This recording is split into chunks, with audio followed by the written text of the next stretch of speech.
Halo semuanya, perkenalkan nama saya Novitio Pertiwi. Di sini saya akan menjelaskan tentang cerpen atau cerita pendek. Pengertian cerpen. Cerpen atau cerita pendek adalah karya sastra berbentuk prosa fiksi yang menceritakan kisah singkat tentang peristiwa yang dialami oleh satu tokoh utama. Cerpen biasanya berfokus pada satu konflik atau masalah yang dialami oleh tokoh utama, mulai dari pengenalan karakter hingga penyelesaian permasalahan. Ciri-ciri cerpen fiktif.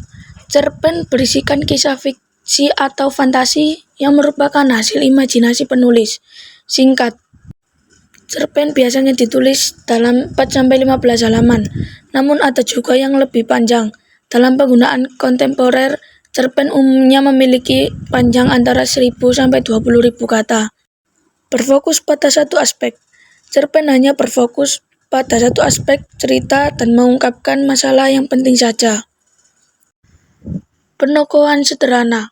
Cerpen biasanya hanya memiliki satu tokoh utama. Peristiwa disajikan cermat dan jelas. Cerpen menyajikan peristiwa dengan cermat dan jelas. Dialog efektif.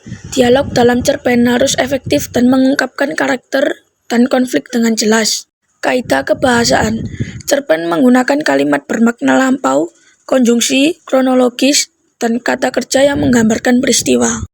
Struktur cerpen. Struktur cerita pendek terdiri dari 3 bagian. Ketiganya adalah orientasi, komplikasi, dan resolusi.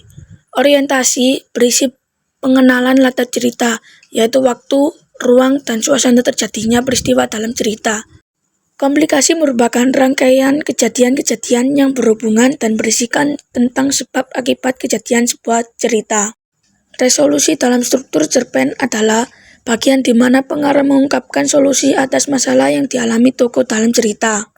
Resolusi merupakan tahap akhir dalam struktur alur cerita, di mana masalah atau konflik sudah terselesaikan. Langkah-langkah membuat cerpen. Menentukan tema, mencari ide, menentukan penokohan, membuat alur dan plot, menentukan latar atau setting, membuat sudut pandang, menulis paragraf pembuka, memilih diksi yang tepat, membuat judul yang menarik, merevisi. Ciri-ciri kebahasaan cerpen. Menggunakan kata sifat untuk menggambarkan tokoh, latar, atau suasana. Menggunakan kata kerja yang menggambarkan suatu peristiwa, seperti mengobati, menghindar, menangis, menyuruh, dan melompat.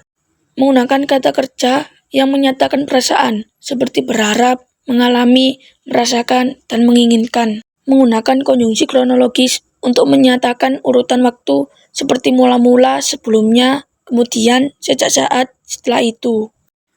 Menggunakan kalimat tak langsung untuk menceritakan perkataan seseorang tokoh, seperti menceritakan tentang, menuturkan, mengungkapkan, mengatakan bahwa, menyatakan.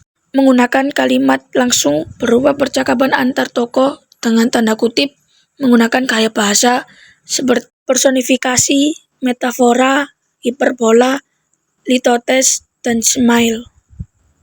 Menggunakan bahasa yang tidak baku atau formal. Pengertian unsur intrinsik, dasar yang melatar belakangi cerita. Tokoh, yaitu pelaku dalam cerita. Penokohan, yaitu cara pengarang menggambarkan karakter tokoh. Alur, yaitu urutan peristiwa yang membentuk cerita. Latar, yaitu waktu, tempat, dan suasana dalam cerita. Amanat, yaitu pesan moral yang disampaikan pengarang. Gaya bahasa, yaitu cara pengarang mengekspresikan pikirannya melalui bahasa tulis. Pengertian unsur ekstrinsik, latar belakang penulis, seperti riwayat hidup, aliran sastra, dan kondisi psikologis. Latar belakang masyarakat, biografi penulis, aliran sastra yang mempengaruhi gaya bahasa, kondisi psikologis penulis saat membuat cerita. Agar cerita pendek yang dibuat padat, jelas, dan menarik, pengarang harus bisa menyeimbangkan unsur intrinsik dan ekstrinsik.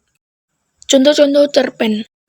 Tukang ramal, wanita berwajah penyok, Bora, Fitri dan Ita, Bagus, Hutan Merah, Badai yang Reda, Robohnya Surau Kami, Persahabatan Sejati, Ketika Laut Marah, Kado Istimewa.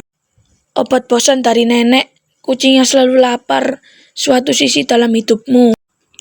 lukisan kasih sayang, Kar-Kara Nenek Lupa, Nasihat Iko, Kegemaran yang Langka, Kancil dan Buaya, Kerbau dan Jalak, buku-buku Kirana, dan Terbang Mario Pinto.